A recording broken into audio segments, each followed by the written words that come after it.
이 시간에 오신 여러분들, 하나님의 풍성한 은혜가 여러분들과 가정에 넘치기를 주님의 이름으로 축원합니다. 우리 따뜻한 사랑의 마음을 가지고 우리 좌우에 또 앞뒤에 있는 분들 인사를 나눕니다. 주님의 이름으로 사랑하고 축복합니다.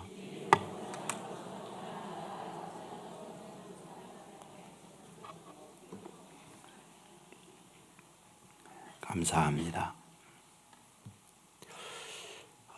웨일스라고 하는 분이 시각장애인들의 나라 이런 제목의 단편 소설을 썼습니다. 여기에 주인공이 등장합니다. 팀을 이루어서 아주 높은 곳, 험한 곳에 새로운 모험을 시도하게 됩니다. 하지만 실족을 하면서 높은 절벽에서 추락을 하게 됩니다. 당연히 죽어야죠. 그런데 살아났습니다. 이유는 이겁니다. 그 아래에 눈이 쌓여 있고 쌓여 있는 눈에 떨어지면서 쿠션 역할을 했기 때문에 살아나게 된 거죠. 그러나 막상 떨어져 보니 그곳은 아주 새로운 곳이었습니다. 소위 마을이 있었고 그 마을에는 모두가 다 시각장애인들이 사는 겁니다. 앞을 보지 못하는 거죠. 그들에게 이분은 얘기했어요. I can see. 나 볼 수 있다. 그랬더니 그들이 하는 말, 내가 하는 말 무슨 말인지 못 알아듣겠다. 우리에게는 본다 이런 단어 없다. 그리고 내가 그런 말을 하는 거 보니 정상이 아니구나. 머리가 이상이 생겼구나. 어쩌면 너는 저 절벽에서 떨어진 것보다 거기에서 나온 그의 아둔하고 어리석은 존재로구나. 그러므로 너는 우리에게서 배워야겠다. 그리고 우리가 인도하는 대로 따라오도록 해라. 그는 보는 사람이었지만 보이지 않는 이들에게 안내를 받았고 그들에게 가르침을 받는 신세가 된 거죠. 어느 날이었어요. 그곳에서 한 여인을 만났고 그 여인과 사랑을 싹 틔우게 되죠. 사랑이 무르익었을 때 이야기합니다. 결혼하자. 문제는 여인의 부모였어요. 절대 반대하는 겁니다. 그런 바보 멍청이에게 자기 딸을 시집보낼 수 없다. 하지만 둘은 너무 좋아하니까 하는 수 없이 그 부모가 허락을 하는데 조건이 있었어요. 이겁니다. 저 멍청이를 똑똑하게 만들어서 시집을 보낸다. 그러면 어떻게 똑똑하게 만들까? 의사에게 가서 방법을 물었어요. 그 의사가 기가 막힌 진단을 내립니다. 이 멍청이가 멍청이 된 것은 뇌와 가까이 있는 눈 때문이다. 저 눈이 열려 있어서 밖에 수많은 바이러스가 뇌에 침투하면서 뇌가 병들어서 바보가 됐다.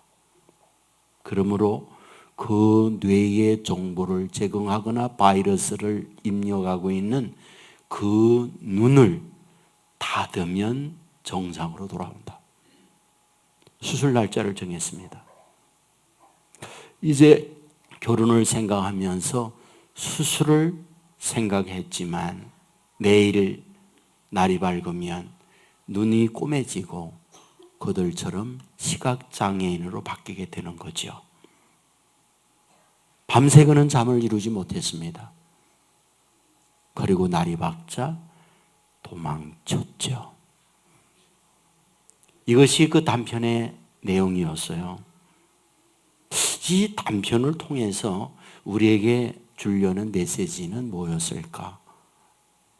비정상인이 정상인이고 정상인이 비정상인의 공동체, 그걸 고발하는 거죠. 그런데 저는 이 시간에 여러분에게 이렇게 질문을 던지고 싶습니다. 여러분은 다 보고 있는 거죠. 정말 보십니까? 정말 여러분은 보십니까? 여러분은 정상의 귀를 가지고 있죠. 저는 이렇게 묻고 싶은 거죠. 정말 듣습니까? 오늘 우리가 눈이 있지만 보지 못하는 분들 많이 있죠. 귀가 있지만 듣지 못하는 사람이 사실은 많은 거죠. 저는 오늘 본문을 이런 측면에서 이해를 하고 싶습니다. 삼손이 결국 그 여인과 결혼을 합니다. 본문은 말하죠. 결혼식이 1회 동안 한 주간이라고. 당시의 문화가 결혼식 할 때 일주일 동안을 하는 거죠. 결혼식 신랑 신부만 합니까? 부모와 하객들이 함께 하는 거죠. 하객들이 왔어요. 친구 젊은이들, 성경은 말하죠. 30명이 왔다고. 이때 결혼을 축하하기 왔던 삼손이 그들에게 이런 이야기를 합니다.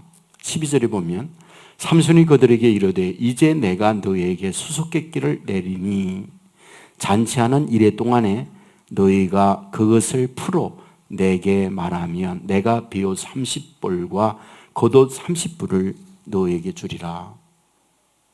내가 수수께끼 낼게. 풀 때에 겉옷 30불, 비옷 30불 너희들에게 줄게. 그러나 풀지 못하면 어떻게 되느냐? 그게 13절이었죠. 그러나 그것을 능히 내게 말하지 못하면 너희가 내게 비옷 30불과 겉옷 30불을 줄지니라 하니 그들이 이르되 네가 수수께끼를 내면 우리가 그것을 들으리라 하매 결국 풀지 못하게 될 때에 나에게 30불씩 60불을 줘야 한다. 양쪽은 계약이 성립됐어요. 그래, 좋다. 그러면 수수께끼 문제 내 라고 말한 거죠. 결국 삼손은 그들에게 수수께끼 문제를 내지요. 그게 14절이었죠. 삼손이 그들에게 이르되 먹는 자에게는 먹는 것이 나오고 강한 자에게는 단 것이 나왔느니라 하니라. 이게 문제였어요. 먹는 자에게 먹는 게 나오고 강한 자에게 단 것이 나왔다. 성경은 말하죠. 사흘 동안 머리 싸매고 그 문제 풀기 위하여 노력했지만 풀지 못했다. 이것은 굉장히 중요한 질문 중에 하나일 수 있어요. 우리가 수수께끼 그러면 어떤가요? 보통은 우리가 수수께끼 내는 게 뭐예요? 태어나 4발로 갔다가 나중에 2발로 걷다가 나중에 3발로 걷는 게 뭐게? 주로 이런 거 내잖아요. 그런데 여기에 내는 문제들을 보면 굉장히 난해한 문제예요. 그 소위 우리의 이성, 우리의 상식, 합리적 우리의 지성으로 풀어낼 수 없는 문제를 낸 거예요. 인간이요, 하나님과 더불어 살 때에는 풀지 못할 게 없죠. 하나님의 지혜, 하나님의 능력으로 모든 걸 다 푸니까. 하지만 그 능력을 가지고 인간의 욕심, 자기의 이익을 추구하면서 떠나버린 인간은 결국 눈이 있지만 보지 못했고 귀가 있지만 듣지 못하는 어리석은 자가 된 거예요. 오늘 저와 여러분이 인생을 살 때에 힘든 일 많죠. 왜 그런지 아세요? 그 인생의 수수께끼를 풀지 못해 그런 거예요. 여러분의 삶이 힘들죠. 난제에 부딪혀서 그걸 풀어내지 못하는 거예요. 여러분, 그렇다면 여기에 삼손이 제출하고 있는 수수께끼 문제, 먹는 것에 먹는 거 나오고 강한 것에 단 것이 나온다. 뭘까요? 답은 나왔어요. 18절에 답을 말하죠. 일곱째 날 해지기 전에 성읍 사람들이 삼손에게 이르되 무엇이 꿀보다 달겠으며 무엇이 사자보다 강하겠느냐 한지라. 답이었어요. 결국 꿀과 사자가 답이다, 이 얘기를 한 거예요. 그렇다면 이것은 어떤 문제를 내고 있는 겁니까? 일상적인 문제는 아니었어요. 곧 삼손이 자신의 경험 문제, 그것을 수수께끼로 낸 거예요. 사자 죽였습니다. 그러면 죽은 사자에서 구두기가 나오고 악취가 나와야 하는데 뭐가 나왔다? 꿀이 나왔다. 지금 그것을 수수께끼 문제로 낸 거죠. 자, 그렇다고 한다면 이것은 무엇인가요? 우리의 인간적 이성으로 보아서는 납득이 되지 않는, 풀어낼 수 없는 문제였다는 거죠. 사실 젊은 사자가 죽어서 썩은 상태의 구두기가 나오지 아니하고 꿀이 나왔다는 것은 거기에 무엇이 개입되어 있다? 하나님이 개입하고 있다. 그 인간의 자연적 문제가 아니라 하나님의 초자연적 역사가 그 안에 있었다, 그걸 얘기하잖아요. 그러므로 그 문제를 풀어내는 것은 인간의 지식이나 인간의 경험이나 인간의 합리적 판단으로 풀 수 있는 문제는 아니었다는 거예요. 그것은 철저하게 영적으로 해야 푸는 문제였다, 그런 얘기입니다. 자, 그런데 이렇게 묻고 싶은 거죠. 그 문제 어디에서 내고 있느냐? 어떤 상황에서 그 문제를 내고 있느냐? 결혼식이었다는 거예요. 잔치하는 동안에 그 문제를 내고 있다는 거예요. 묻습니다. 잔치가 뭔가요?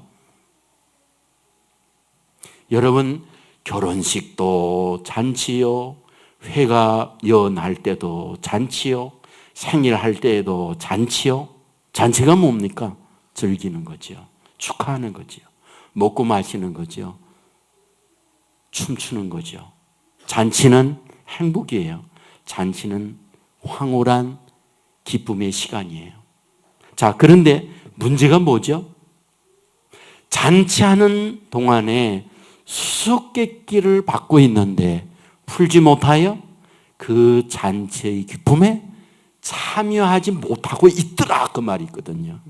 잔치가 아니었다는 거죠. 이것은 학자들에 의하면 무엇을 말하고 있느냐? 이 옷 한 벌이 최하 기백만 원이 가는 아주 비싼 옷이었다는 거예요. 그러면 30불, 30불, 60불인데 그때 당시의 돈으로 환산하면 적어도 1억 이상의 가치가 있는 옷이었다는 거예요. 그렇다면 당시 이 정도의 돈, 지금도 큰 돈이지만 엄청난 돈이 아니었겠어요? 어떻게 생각하면 그 30명의 전 재산을 투자해야 할 가치적 도박, 여기에 투자를 하고 있다는 거죠. 여러분, 3일째가 됐을 때에 그 30명 남자들이 삼손의 결혼하는 신부 아내에게 와서 어떻게 했는지 아세요? 15절 말씀에 보면 너는 내 남편을 꾀어 그 수수께끼를 우리에게 알려달라 하라. 그렇지 아니하면 너와 네 아버지의 집을 불살라 버리겠다. 너희가 우리의 소유를 빼앗고자 하여 우리를 청한 것이 아니냐? 너희들이 이런 계기를 통해서 짝짝꿍해서 우리들을 이용해 먹어 너희들이 우리의 자산을 빼앗고자 그런 엉터리 같은 수수께끼 문제를 냈지? 좋아. 너희들 그 문제에 대하여 해답 주지 않으면 너 그리고 너의 집 다 불살라버리고 완전히 끝장낼 거야. 그 얘기를 하고 있다는 거예요. 언젠데? 잔치한다니까 지금 잔치하는 동안에 이루어지고 있는 문제예요. 뭐 때문에? 수수께끼 때문에. 이 문제는 우리에게 엄청난 도전이에요. 왜? 성경을 보면 우리 예수님이 와서 믿음 안에서 산다는 걸 뭘로 표현하는지 아세요? 신앙 안에서 사는 우리의 삶을 뭘로 말하는지 아세요? 잔치 인생이라고 말하고 있어요. 예수 안에서 믿음으로 사는 건 잔치의 인생을 사는 거라는 거예요. 보세요. 마태복음 9장 14절 이하에 보면 그때 요한의 제자들이 예수께 나와 이르되 우리가 바리새인들은 금식을 하는데 어찌하여 당신의 제자들은 금식하지 아니하나이까? 예수께서 그들에게 이르시되 혼인집 손님들이 신랑과 함께 있을 동안에 슬퍼할 수 있느냐? 그러나 신랑을 빼앗길 날이 이르리니 그때에 금식할 것이니라. 요한의 제자들이 예수님께 와서 따져요. 우리하고 바리새인들은 금식하는데 당신네 제자들은 맨날 왜 먹고 마시고 띵까띵까 잔치만 합니까? 이게 얘기예요. 그때에 예수님이 하는 말이에요. 신랑과 함께 잔치할 동안에 즐기는 거지 금식하는 게 아니야. 금식은 언제 하느냐? 신랑을 1년 날이 와 그때 금식해야 하는 거야 라고 말하더라는 거예요. 무슨 얘기죠? 예수님과 함께 있는 시간은 뭐 하는 시간이다? 잔치다, 잔치. 그 얘기를 하는 거예요. 여러분들 예수님이 와서 예수님이 활동할 때 보면 여러분들 성경을 보면요 엄청 예수님이 먹고 노는 거 좋아하세요. 네? 한번 보세요. 요한복음 2장에 가면 제일 먼저 기적을 행할 때 어디 가서 행해요? 잔치집이야. 잔치집에 가서 뭐 하려고? 울려고? 아니죠. 같이 먹고 마시며 즐기려고 거기가. 그런데 즐길 수 있는 것이 떨어지죠. 술이 떨어진 거예요. 그래서 함께 즐기려고 뭐예요? 물 가져와라. 그리고 포도주 만들어 가지고 함께 또 마시면서 즐기는 거예요. 예? 그뿐인 줄 아세요? 마태복음 22장에 보면 이 땅 위에 천국의 삶을 살아가야 되는데 그 천국의 삶이란 뭔지 아느냐?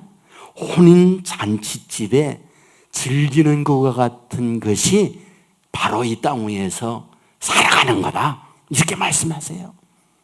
누가복음 15장에 보면 집 나갔던 둘째 아들이 돌아오니까 아버지가 뭐라 합니까? 저 살진 송아지 잡아라. 그리고는 동네 사람들을 다 모아가지고 부어라 마시라 좋다 그러면서 잔치해요. 요한계시록 19장 마지막 날 말이죠. 인생의 미래가 어떻게 되느냐? 천사가 내게 말하기를 기록하라. 어린 양의 혼인잔치에 청함을 받은 자들은 복되도다. 잔치에 참여해서 그때 서로 기뻐하면서 즐기는 날이 우리의 미래에 연결되어 있다. 이 말씀을 합니다. 그러니까 예수 안에서 믿음으로 사는 게 뭐냐? 잔치다, 잔치. 즐겁고 기뻐하는 인생이다. 이 말씀을 우리에게 하고 있다 그 말이에요. 묻습니다. 저와 여러분 정말 잔치에 참여해서 부어라 마시라 하고 있습니까? 울고 있어요. 가슴 앓이 앓고 있어요. 내 인생의 모든 걸 잃을까 염려하며 걱정하고 있어요. 잔치날인데. 왜? 풀지 못하는 수수께끼 때문에. 인생의 수많은 수수께끼를 안고 있어요. 풀지 못하고 있어요. 열심히 우리는 노력도 해요. 열심히 많은 것도 배워요. 열심히 많은 것도 들어요. 그런데 왜 내 인생의 문제는 풀리지 않는 겁니까? 내 가정의 인생의 문제는 왜 이렇게 꼬이기만 하고 막히기만 합니까? 내 아들, 딸의 문제 왜 이렇게 우리로 하여금 눈물 나도록 만드는 일이 가로막힙니까? 이유가 뭔가요? 여러분, 여기에서 우리에게 주는 강력한 메시지가 있다고요. 인간의 문제로만 푸는 게 아니라는 거예요. 오늘 저와 여러분에게 내준 숙제와 수수께끼들이 사람의 생각으로 풀려지는 게 아니라는 거죠. 강한 것에 단 게 나온다. 죽은 시체에서 구더기가 나와야 하는데 꿀이 나온다. 그것은 영적인 것이고 신령한 것이고 하나님의 각도에서 풀어내야지. 그들의 갖고 있는 경험으로 거기에 풀립니까? 그러므로 잔치였지만 잔치가 아니었어요. 결국 잔치가 끝나는 그 순간까지 고뇌했고 기쁨에 참여하지 못했고 어떻게 하면 상대를 죽일까 이 생각하고 불사를까 이 생각을 하고 있던 거죠. 여러분 오늘도 인생의 문제를 풀기 위하여 오늘 어떻게 합니까? 철학을 찾아가요. 점성술의 길에 보아요. 그리고 다른 종교에 그 문제를 풀고자 내 인생을 맡기기도 해요. 여러분 그것이 인생에 푸는 게 아닙니다. 성경은 우리에게 분명히 말해줘요. 열쇠가 있다. 인생에 푸는 열쇠가 있다. 마태복음 16장 19절에 보면 내가 천국 열쇠를 네게 주노니 내가 땅에서 무엇이든지 매면 하늘에서도 매일 것이요 내가 땅에서 무엇인지 풀면 하늘에서도 풀리리라. 누가 누구에게 열쇠를 주는 겁니까? 예수님께서 가지고 있는 그 열쇠를 베드로에게 준다는 거예요. 이 말은 예수 믿는 이에게 인생의 문제를 풀도록 열쇠 준다 그 말이에요. 땅에서 풀면 하늘에 있는 거 다 열린다. 땅에서 매면 하늘에도 매인다. 그 열쇠 내가 가지고 있는데 그건 너에게 준다. 이것을 우리에게 말씀해 주고 있습니다. 주님은 전능한 능력자예요. 저와 여러분의 태어남과 삶과 죽음 모든 걸 한눈에 보고 있어요. 그리고 이 지상의 시작과 종말을 주님의 손안에 잡고 있어요. 한 국가의 흥망선쇠가 바로 주님 안에 있는 거죠. 그분께서 이 모든 것들을 알고 다스리면서 어떻게 풀어야 하는지, 어떻게 그걸 해결해야 하는지 주님이 갖고 있는 거죠. 인간은 이것을 모르니까 다른 곳에 풀기 위하여 기대하는 거죠. 이것을 모르니까 보고 있으면서 보지 못하고 귀가 있으면서 듣지 못하고 있는 것이 우리의 현실이죠. 여러분 주님은 오셔서 늘 우리에게 말해줘요. 내가 왜 왔냐? 잔치로 하여금 너희들 기쁘게 하기 왔다. 내가 왔냐? 너희들에게 갖고 있는 인생의 수수께끼 다 풀도록 그리하여 잔치의 기쁨으로 참여하게 하여 내가 이 땅에 왔다. 마태복음 13장에 보면 천국 비유의 말씀을 해요. 그 말씀은 천국의 환희, 잔치에 참여하여 기쁨의 인생을 살아가려고 할 때 어떻게 해야 되느냐? 내가 그 열쇠 푸는 걸 알려줄게. 그게 마태복음 13장이에요. 특별히 11절에 보면 천국의 비밀을 아는 것이 너희에게는 허락되었으나 그들에게는 아니 되었다. 너희들에게 천국의 비밀을 푸는 열쇠, 수수께끼 푸는 거 너희들에게 있다. 그러나 다른 이들에게는 닫혀 있다. 다른 이들은 풀 수가 없다. 그 말씀을 해요. 아무나 푸는 게 아니죠. 아무나 열리는 게 아니에요. 열고 풀 수 있는 사람이 있고 보고 들어올 수 있는 사람이 있다 말해줍니다. 13장 13절에 보면 그러므로 내가 그들에게 비유로 말하는 것은 그들이 보아도 보지 못하며 들어도 듣지 못하게 하며 깨닫지 못하게 하려 합니다. 내가 이렇게 비밀로 말하는 이유가 뭔지 아느냐? 아무나 풀지 못하기 위하여, 아무나 듣지 못하기 위하여 내 비밀로 말한다. 그리고 이어서 말해요. 마태복음 13장 15절에 보면 이 백성들의 마음이 완악하여져서 그 귀는 듣기에 둔하고 눈은 감았으니 이는 눈으로 보고 귀로 듣고 마음으로 깨달아 돌이켜 내게 고침을 받을까 두려워합니다. 결국 왜 너희가 눈이 있지만 보지 못하느냐? 귀가 있지만 듣지 못하느냐? 너희가 완악하기 때문에 그렇다. 그것이 너희들로 하여금 듣지만 못 알아들어요. 보지만 못 봐요. 왜? 우리는 눈에 다른 게 덮여 있거든요. 세상의 것으로 가득 차 있거든요. 영적인 부분에 관심이 없거든요. 땅 위에서 무엇을 먹을까, 무엇을 마실까, 무엇을 입을까로 가득 차 있거든요. 그러므로 눈에 보이는 건 너머의 세계를 못 봐요. 덮고 있는 우리의 육성 그 너머의 영음이라고 하는 걸 모르고 있는 거예요. 오늘 얼마나 많은 사람들이 이러한 주님의 방법으로 그런 세계를 풀기보다 여전히 인간의 방법으로 풀려고 하고 있습니까? 울고 있는 이유가 어딘지 아세요? 풀리지 않아서 그래요. 왜 가슴 아파하는지 아세요? 못 보니까 그래요. 왜 인생이 무너지는 절망 가운데 살아가는지 아십니까? 들어야 할 신비한 음성을 듣지 못하기 때문에 그런 거예요. 그러나 열려지면 달라집니다. 듣게 되어지면 신령한 세계 아래서 바로 잔치의 인생이 되어지고 인생의 여러분의 수많은 난제, 인생의 수수께끼가 다 풀려지고 참으로 삶이 이렇게 행복하구나, 이런 간정, 이런 고백의 사람이 되어지게 될 줄 믿습니다. 바울이 말이죠, 유대인입니다. 바리새인 중에 바리새인입니다. 그는 세상의 학문을 통해서 모두에게 인정받고 대접받고 그만큼 당시에 탁월한 인재가 없었습니다. 그런데 자기의 가치, 자기의 수준으로 보니까 예수 믿는 사람들이 아주 형편없는 가운데 빠져 있는 거예요. 암적 존재다. 다 제거해야 이 공동체가 행복하다. 그래서 서대반 예수 믿는 사람 죽이는데 앞장서서 그를 죽여요. 그리고 다마스커스에 예수 믿는 사람들이 많이 있다. 정보를 얻고 그들을 죽이기 위하여 가잖아요. 근데 가는 도중에 해보다 더 밝은 광명한 빛이 확 비춰와요. 쓰러졌어요. 하늘로부터 음성이 들려옵니다. 사울아, 사울아, 내가 어찌하여 나를 비박하느냐? 주님, 누구십니까? 나는 내가 비박하는 예수야.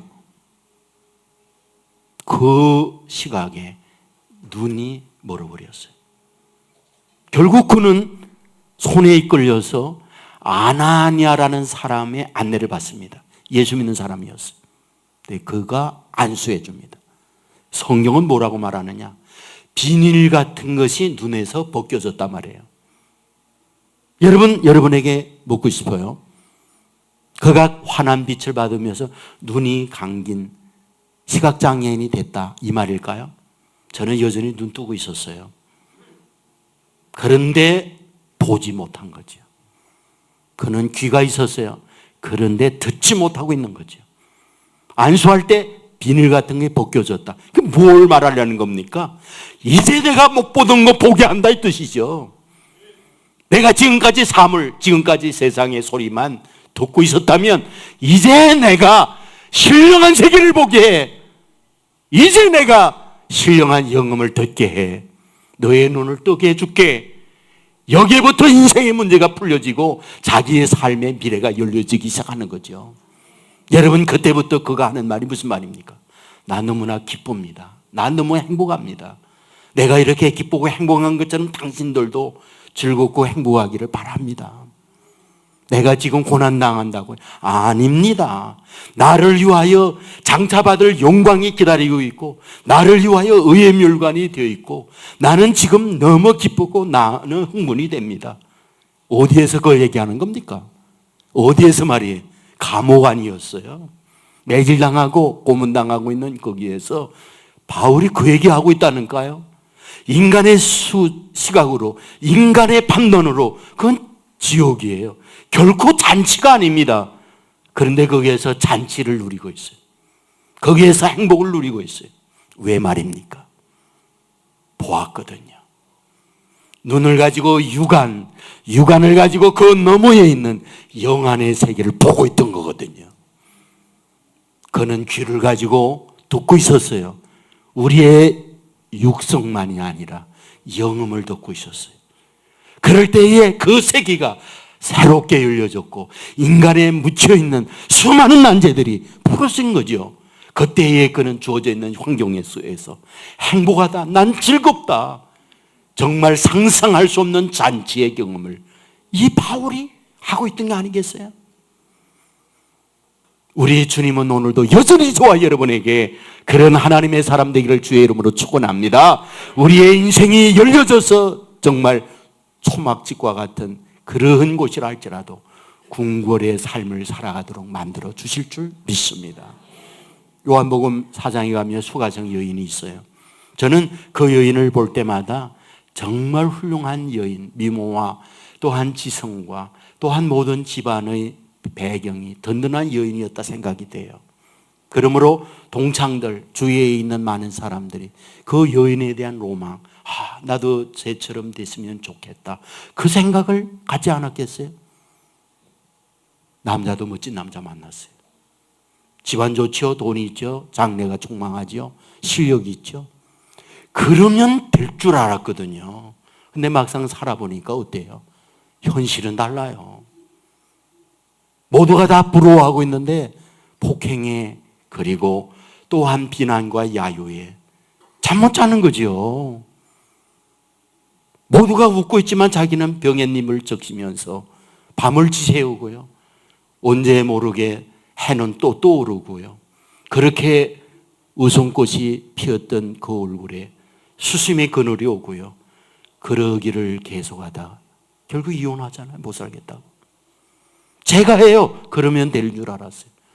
근데 그놈도 그놈이야. 이렇게 해서 남자 5을 갈고 6번째 살고 있잖아요. 만사가 다 싫은 거예요.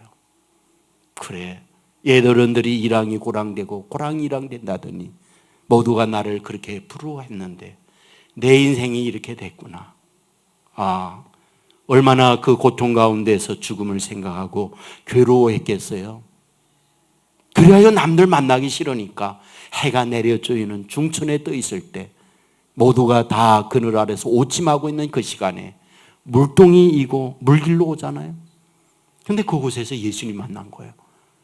그리고 난 이후에 그가 인생이 완전히 확가닥 바뀌었어요. 물동이 버려두고 동네 들어가 내가 메시아 만났다, 엄청난 대단한 사람이다, 그 얘기합니다. 자, 그렇다면 여러분 한번 생각해 보십시오. 예수님이 이 여자한테 야, 지금까지 살고 있는 그 남자들 다 그래, 내가 멋진 남자 소개해 줄게. 새 남자 소개받아서 그렇게 좋아하는 겁니까? 여러분, 변한 거 하나 없어요. 집구석 여전히 그 집구석이고, 그 죽상하고 있는 6번째 남자 집안이 그대로 버티고 있고, 달라진 게 뭐가 있습니까? 동네 사람들이 새로워졌습니까? 그런데 그는 완전히 인생이 달라졌어요. 왜요? 주님이 그 얘기한 거예요. 너 남편 내려와라. 저 남편 없는데. 그래, 맞아. 너 5번 남자 버리고 6번째 살고 있는 그 남자도 남자가 아니야. 내 남편이 아니야. 그 말을 했을 때에 이 여자는 완전히 헷가닥이에요. 완전히 바뀌었어요. 그리고 물동이 버려도 도망가요. 그리고 동네 가서 외칩니다. 내가 그리스도 만났다 외칩니다. 묻습니다. 여러분, 자기의 비밀, 과거에 이런 것들을 까발리니까 행복하다 이 말인가요? 저는 아니라고 봐요. 오히려 그 말 속에 나는 너를 알아. 내가 지금까지 지내오면서 얼마나 힘들었니? 피멍이 들었지. 잠 못 잔 수많은 나날들 나는 보고 있단다. 동네 사람들에게 부끄러움 때문에 만나고 싶지 않아 숨어 지내던 너의 모습을 나는 알고 있었어. 그동안 너무 힘들었지. 내가 이곳에 온 거는 너를 만나기 위해서야. 내가 이곳에 온 것은 너를 도와주기 위해서야. 그리고 결정적 순간에 말씀을 하시죠. 요한복음 4장 13절 이하에 보면 이 물을 마시는 자마다 다시 목마르니와 내가 주는 물을 마시는 자는 영원히 목마르지 아니하리니 내가 주는 물은 그 속에서 영생하도록 솟아나는 샘물이 되리라. 날마다 이 물을 길어야 목을 죽일 수 있어. 그러나 내가 주는 물은 영원히 목마르지 않아. 다시 이 물을 먹으면 영생하도록 솟아나는 샘물이 돼. 이 말을 듣는 순간 이 여자는 무너져 내린 거죠. 그는 여지껏 눈에 보이는 것대로 살았잖아요. 여지껏 듣는 대로 살았잖아요. 자기 인생의 목을 죽이기 위하여 수많은 남자 바꾸치기 하면서 그 행복을 위하여 그것만을 위해 따라왔잖아요. 그런데 주님을 만나 주님의 말씀을 듣는 순간 새로운 세계가 있다는 걸 본 거죠. 영안이 열린 거잖아요. 아, 영혼이 목마르지 아니하는 물이 있다니. 아, 내가 보고 있는 이런 현실이 아니라 또 다른 신비한 세계가 있다니. 그는 눈이 열리고 귀가 열렸어요. 그는 감동하지요. 아니, 내가 몰랐구나. 내가 그 세계를 몰랐구나. 내 인생이 왜 이렇게 꼬였는가? 내 인생이 왜 이렇게 힘들었는가? 결국 내가 너무 몰라서 그렇구나. 그 신비한 세계를 몰라서. 눈에 보이는 그것만이 전부가 아니었고, 듣는 것만이 모든 게 아니었고, 보이는 것 너머에 또 다른 세계가 있다는 것, 듣는 것 그 너머에 신비한 세계가 있다고 하는 것, 그걸 몰랐구나. 주님을 만나 자기의 인생의 문제를 대입하게 되어질 때에 하나하나 풀려가게 된 거죠. 그는 그때부터 인생이 달라진 거지. 그는 물동이를 버려두었어요. 그리고 동네로 뛰어들어갔어요. 내 인생 바뀌었다고. 여전히 자기를 향하여 조롱하고 비난한 사람들이 있었죠. 부끄럽지 않은 거죠. 결국 초상집과 같은 인생을 살던 그는 잔치의 인생으로 바뀌는 거죠. 무엇을 우리에게 말해주는 겁니까? 오늘 저와 여러분에게 있어서 주님과 함께 믿음으로 산다는 것은 잔치의 인생을 살도록 우리 주님은 원하고 있는 거죠. 그런데 여러분이 진정으로 잔치의 삶을 살고 있습니까? 웃어야 할 그때 울고 있고 기뻐해야 할 잔치집이 아니라 초상집과 같이 좌절과 우울과 참으로 먹구름이 저와 여러분의 인생을 가두고 있고 그리하여 삶이 행복하지 아니한 우울한 가운데 지내고 있는 우리들이 아닌가요? 이유가 뭘까요? 풀리지 않아서 그런 거죠. 인생의 숱한 수수께끼 난제를 안고 씨름하면서 내 방법대로 풀어보고자 이렇게도 저렇게도 도입을 하지만 여전히 얽히고 설키면서 저와 여러분의 삶을 고단하게 만들고 흑암으로 끌고 가고 있기에 잔치라고 하지만 잔치가 아니요 초상집과 같은 아픔 속에서 지내고 있는 것이 아니겠습니까? 우리에게 말해주고 있어요. 우리 주님이 푼다고. 삼손에게 내준 그 문제는 인간의 이성으로 푸는 게 아니었어요. 하나님으로 풀어야 해요. 하나님이 그 사자로 하여금 꿀이 나오게 하는 그 기적의 능력을 경험받고 그걸 본 자만이 그걸 풀어낼 수가 있었어요. 오늘 예수님이 저와 여러분과 함께하여 저와 여러분의 인생의 문제를 예수님의 키로 갖다 대면 저와 여러분의 난제들이 풀려가고 보이지 않던 세계가 보여주며 저와 여러분들로 하여금 잃었던 축복, 잃었던 기쁨, 그리하여 그 가운데에 환희 속에 살아가는 하나님의 사람들 줄 믿습니다. 부탁합니다. 말씀 안에서 말씀으로 인생을 풀어가는 저와 여러분 되기를 주의 이름으로 축원합니다. 말씀의 비밀을 깨우치고 그 말씀을 갖고 저와 여러분의 삶의 문제를 갖다 대면 하나하나 열리게 될 것이고 우리의 눈으로 보이는 육안의 세계를 넘어 저 너머의 영적 비밀, 하늘의 비밀을 깨닫는 신령한 하나님의 사람들 줄 믿습니다. 듣고 있는 수많은 우리로 하여금 아픔과 고통 가운데에 내몰고 있는 그것들 너머에 주님의 음성을 들을 수 있는 사람이라면 오늘 주어져 있는 환경을 뛰어넘고 감격 속에 기뻐하는 신령한 믿음의 사람으로 이 땅을 살아가는 하나님의 사람들 줄 믿습니다. 이 은혜가 참여하고 있는 저와 여러분 모두에 넘치기를 주의 이름으로 축원합니다. 자리에서 일어나기